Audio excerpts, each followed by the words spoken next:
Thanks for tuning in to the Prime Bookseller Podcast, the bi-weekly podcast discussing all things Amazon bookselling. Hey everybody, welcome back to another episode of the Prime Bookselling Podcast, and we're back again with another episode, and I think we discussed this on a previous episode. I am going to start some episodes here where I just want to kind of use another skill set that I have, and that is that one of the things I do when I'm not selling books on Amazon and podcasting is I teach entrepreneur classes at the local university.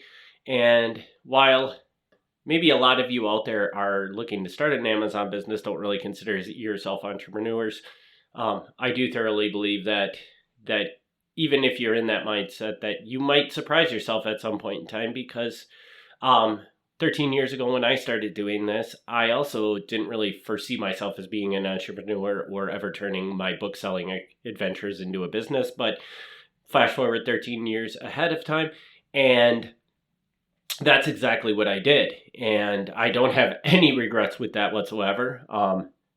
Being an entrepreneur has been one of the biggest things that has ever happened in my life, and has changed the way I look at the world and the way I see things just 150%.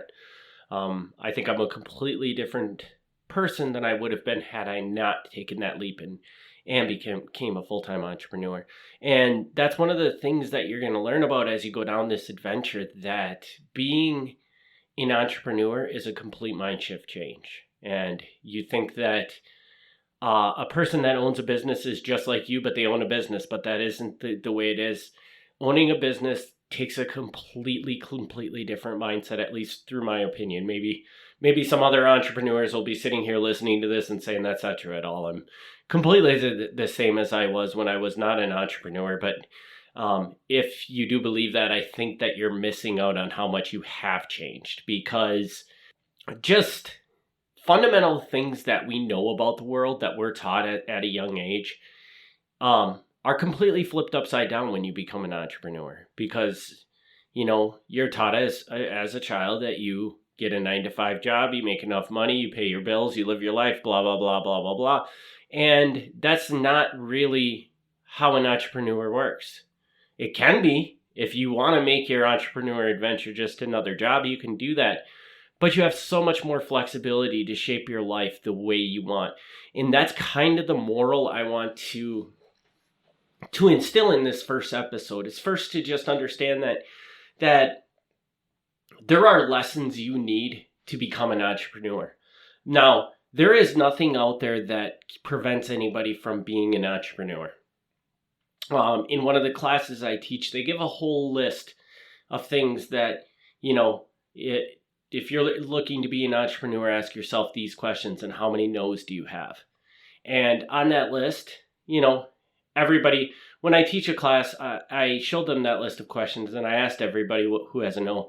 And I say, if you say you don't have a no on this list, you're lying to yourself, because there's just inevitably everybody was going to have a no. But the good thing about that list is there's 13 questions on it, and the only no that isn't very fixable, and I'm not even going to say that this no isn't fixable. I just feel like, from my perspective, it would be a challenging one to fix, is to be self-motivated. As long as you're self-motivated and you can get yourself up and make things happen without the help of somebody else pushing you to do those things, you should be able to be an entrepreneur. And whatever shortcomings you have as an entrepreneur, you'll discover that you can learn those things, and you'll get better at them over time. And you'll never master everything. Big secret to you, if you do not know this, in life you'll never master anything. It's just a steady grind of getting better and better at something. And some people are able to figure out ways to get better at certain things faster than you are, and vice versa, and so on and so forth. So you're never going to master anything, because you can't master anything. You think about the greatest football player ever to live, there's probably tons of things he could have done better. Let's just use Walter Payton as an example. Consider one of the best running backs in the NFL, but you throw him into at a quarterback position, he probably sucks real bad. And so he had not mastered the sport of football. Did he master the idea of being a running back? Maybe. But he only mastered it in a specific way. There's a lot of different styles he could have gone with that he wasn't good at, but he just happened to be really good at one specific style. The point being is that you'll never master anything. You're just going to slowly get better at it, and there is no end to how good you can be at something. And this is an important thing to wrap your head around is that as I go into this, I don't have to be perfect at everything. I don't have to master everything. There isn't a certain point where I have reached the end of my learning curve and you know, I no longer have to educate myself anymore, because you just keep going and keep going and keep going. And this is really important in business, but I also think that this is really important in life in general, that you need to constantly be evolving, constantly be learning new things, constantly growing. So, but the big point I want to push out into this podcast is just introducing the concept that we're going to have lessons like this that teach you more of the ingraining your mindset to be an entrepreneur now. And there may be some people out here that even after everything I just said, they're going to say, well, I don't need those lessons because I'm never going to quit my full-time job, or I don't see this as an entrepreneurial experience, or whatever rationale you come to that you don't need these lessons. And I understand that. I think that you're missing the point of this. But if you choose that, by all means, can't skip these episodes. Just do the Amazon content episodes. But if you're really in for this for a long haul and you wanna see where your business can take you and how it can change your life, I think these are as important, if not more important, to you than the actual Amazon specific content. So the first thing I want to talk about is one of the things, and this is not advice you're going to get very commonly from any sort of entrepreneur training, but this is one of the things that I've taken a step back and I've reflected at the last 15 years of my life of doing this and figured out, okay, what is like the most important thing at this point that I wish I would have known 15 years ago when I started this. And it's a very not business oriented lesson really, but what I've learned is that in life, I think that most people become focused on these goals that really don't matter. And what I mean by that is that when most people start a business, they look at it like growth. How can I make this business bigger? And inevitably what happens when you do that is you get stuck in a rat race, because no matter what you do, you're never going to be satisfied, because guess what? You can never become the biggest a business can ever be. A business can always grow. So if your whole focus on your business is to just keep growing,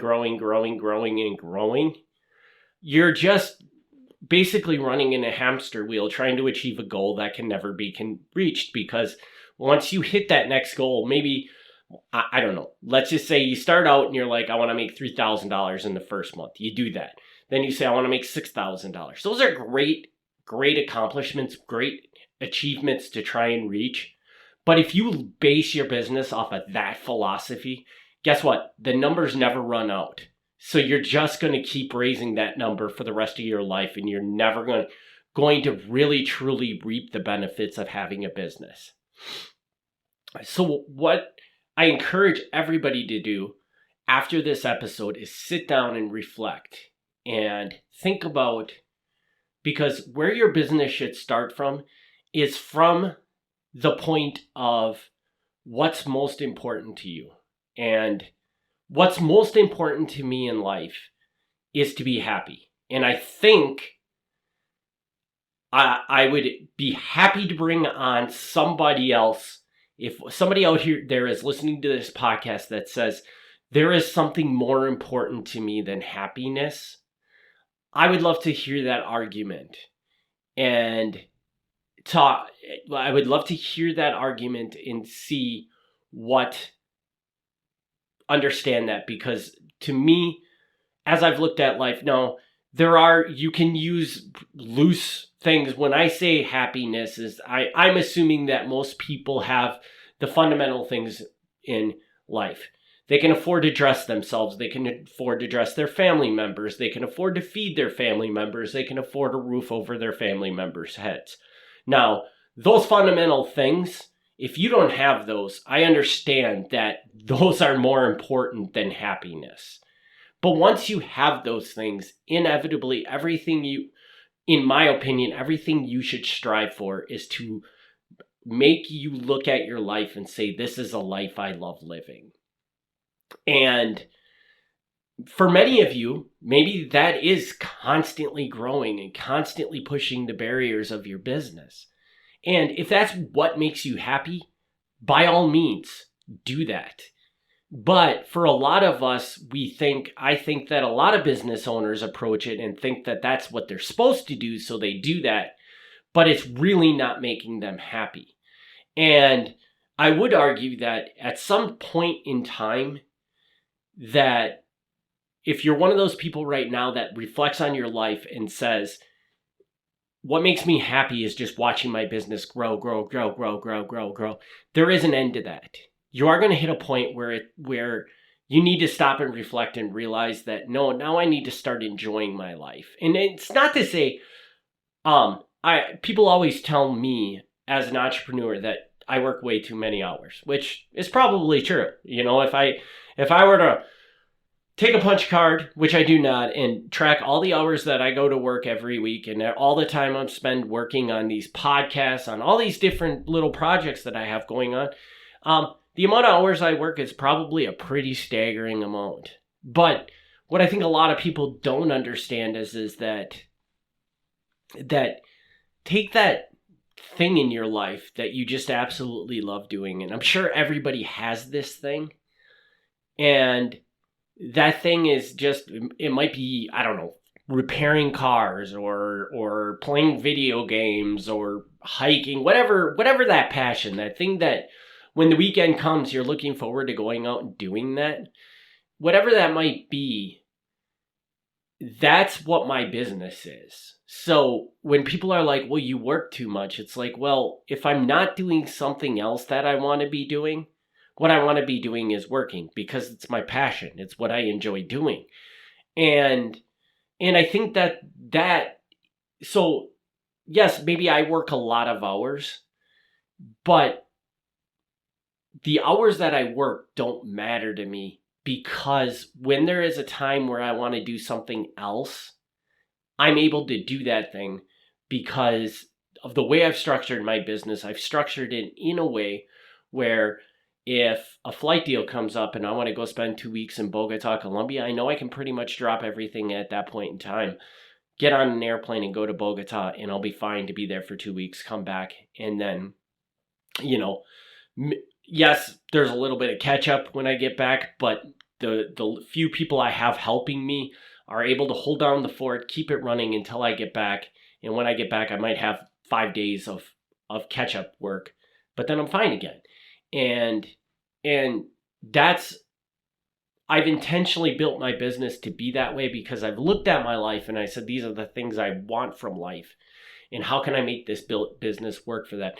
And I think this is if I could have done this when I first started my business, I mean, I'm at a point in my life now where I'm very contented and very happy with the way everything is for the most part. And I think I could have achieved that 15 years earlier had I realized that this is the way I should structure my business, rather than structuring it the way we're taught, the way when you look around, when you go ask anybody, and even business coaches will tell you that you need to be 100% focused on growth. And the unfortunate thing is that most people are, how do I optimize my business? And what I'm telling you to do is stop, reflect on it, and figure out how you can optimize your business to fit into your lifestyle. And for some entrepreneurs out there, this might be a dirty word, but the term for that is creating a lifestyle business, creating a business that works within your life. And I know I've met multiple entrepreneurs that are like, well, you have a lifestyle business.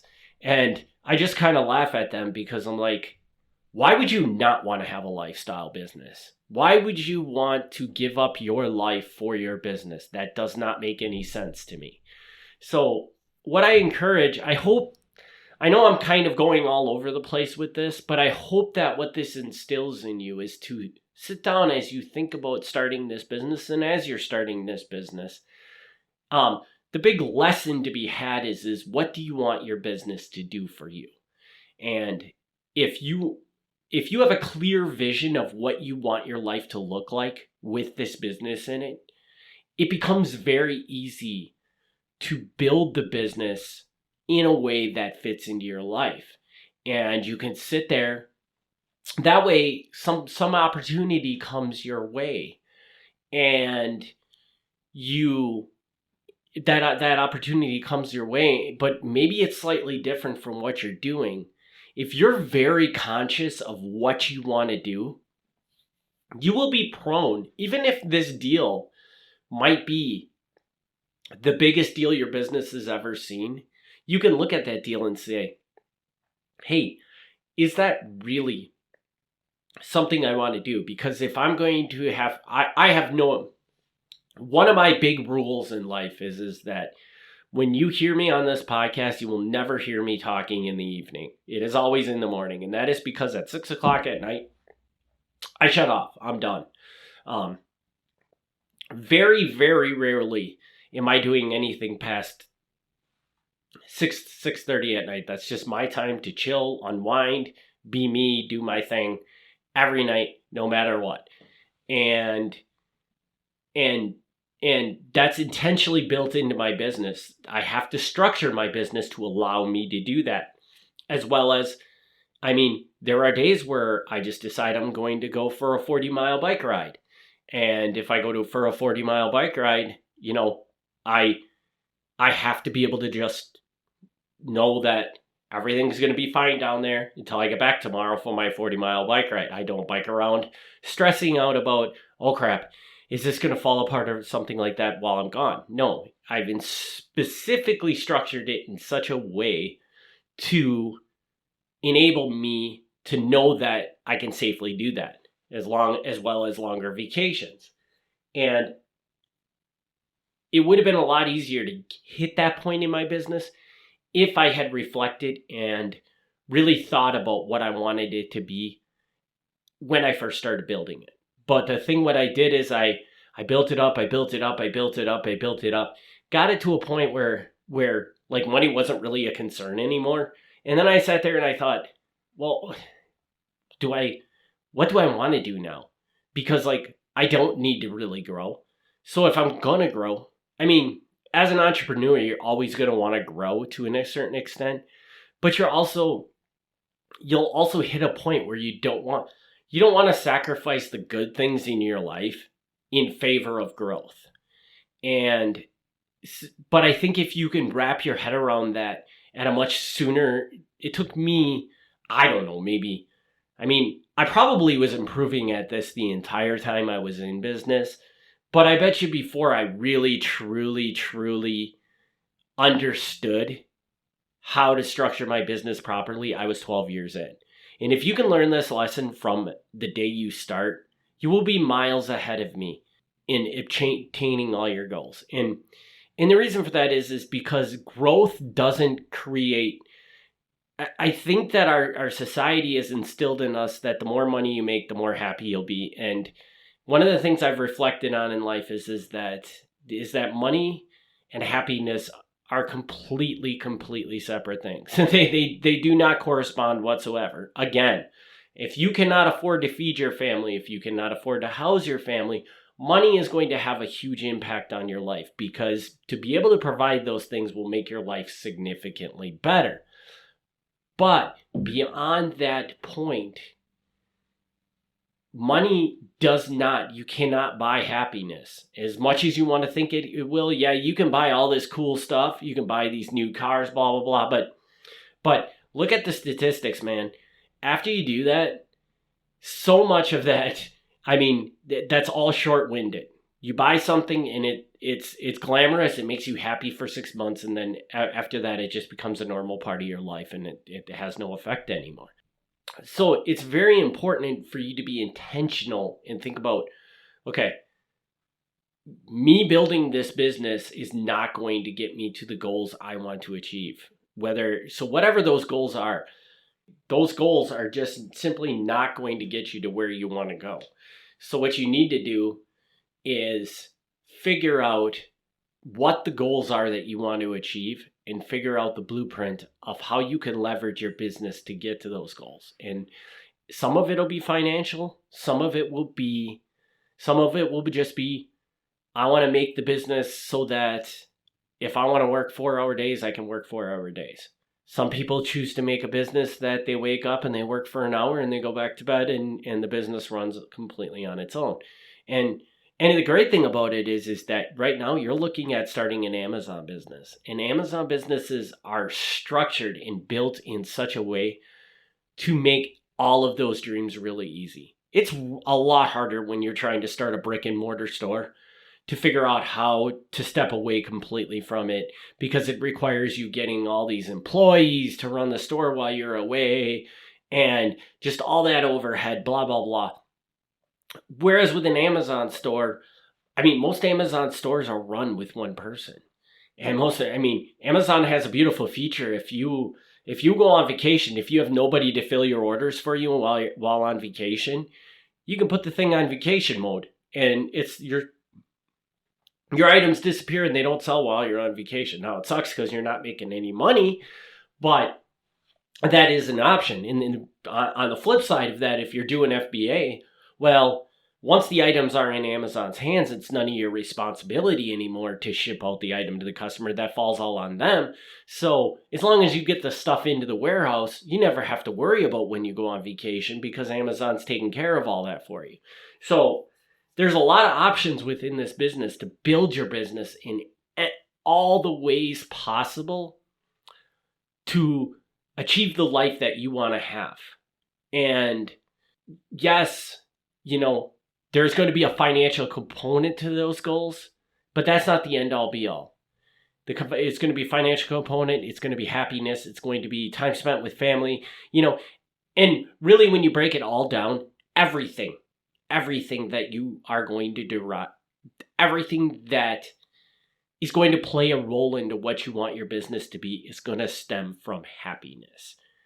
And so I encourage you to stop, think, and figure out what in your life makes you happy. And as you're going along this process of starting this business, figure out what factors do I need to consider in to most closely achieve my happiness goal. Because one of the biggest things I can tell you, and by all means, if you think I'm wrong, try it and prove me wrong. But I'm pretty sure I'm not wrong. If you're miserable today, but yet you have a house to live in, you have food to eat, you have all of those fundamental things that make your life better, but you're just miserably unhappy,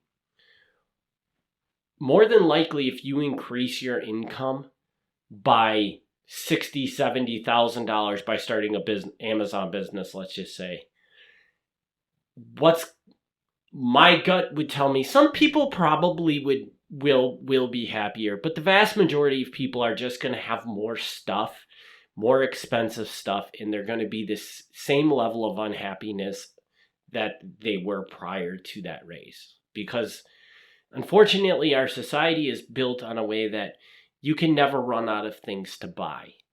And if you're not intentional about, even if you get a $50,000 raise, if you're not intentional about the things you buy with that raise and the way you invest that money to achieve happiness, you're more than likely just going to upgrade all of the things that don't really make you happy to more expensive versions of those things that are still not going to make you happy.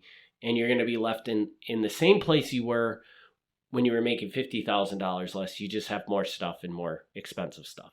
So I encourage you to encourage you to sit down as you're building this business and think about what makes you happy and what do you want your life to look like right now, and figure out the most direct path to reach those goals, to get that business to play into achieving those goals.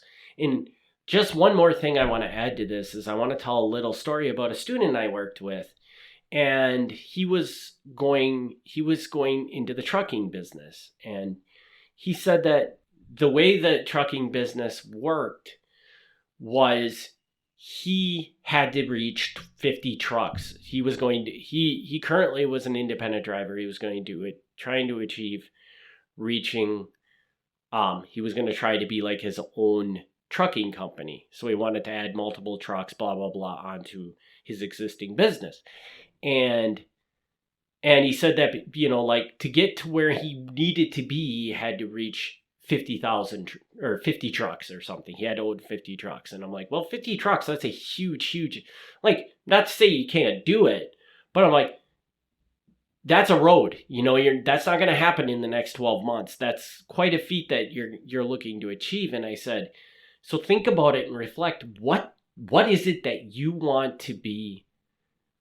What's the most important thing right now to change in your life? You want this business to make your life better. I said, what's going to make your life better? And one of the things he said is that he was an independent trucker. He wanted to stop driving and just have drivers working for him. And I said, okay, that's now should be your goal. Like, now throw all the 50 trucks out the door. Forget about it for now and try to figure out, how are you going to reach the goal of, I don't want to drive anymore? What's the most direct path to not driving anymore? Can you figure out a way to just hire one driver to replace you and run that one truck and still make it feasibly on your on that income? Or if I really want to stop driving, maybe does it take me hiring 2 drivers, one to replace me and one to add a little bit more income, so that I can still make the money I'm currently making today? And can I add another driver just to simply make my life, to remove me from the equation and get me to that end all goal that I want to be to? Because that to me makes a lot more sense than sitting around and trying to achieve owning 50 trucks to get a goal that I could get by possibly not purchasing another truck, or maybe even purchasing 2 trucks. Where does it make sense that my ambition should be to get to 50 trucks when this is the goal I want to achieve? What you want to do is you want to figure out what that goal is you want to achieve, that goal that's going to make your life better, that's going to make you happy, and then find the most direct route to get to that goal. So with that, I'm going to wrap this episode up. I hope this was helpful. If I was all over the place, I apologize. This is something I'm really passionate about, and I have a lot of ideas flowing through my head. So I might jump around a little bit, but I'm hoping that this concept will resonate with you out there. And feel free, reach out to me, sales, SALES, at kingsridgemedia.com. Go to kingsridgemedia.com, send an email directly through there. Let me know what you think of this concept, because I'm curious if it resonates with people out there, or if everybody just thinks I'm a blubbering idiot. So with that, I'll wrap this episode up. Again, as always, go check out kingsridgemedia.com or check out the show notes. Look at some of our sourcing opportunities. These are great services that allow you to get additional books for your inventory for little to no effort on your own part. So if that's something you're interested in, there's buttons on each of the pages for the different services. Set up a meeting with me. We can sit down. We can talk about it. We can see how it can work within your business. With that, I'll be back next week. We'll probably be back onto the Amazon world of things. For the period coming up, I think we're going to do one episode where it's along this line of more the business side of things, and then one Amazon specific episode. So just kind of give you an idea of the upcoming schedule that we're looking at. That's how it's probably going to look. So with that, I'll wrap this up. Thanks again, everybody, for tuning in. We'll see you on the next one. Thanks for listening to the Prime Bookseller Podcast. Join us for the next episode as we discuss all things Amazon bookselling.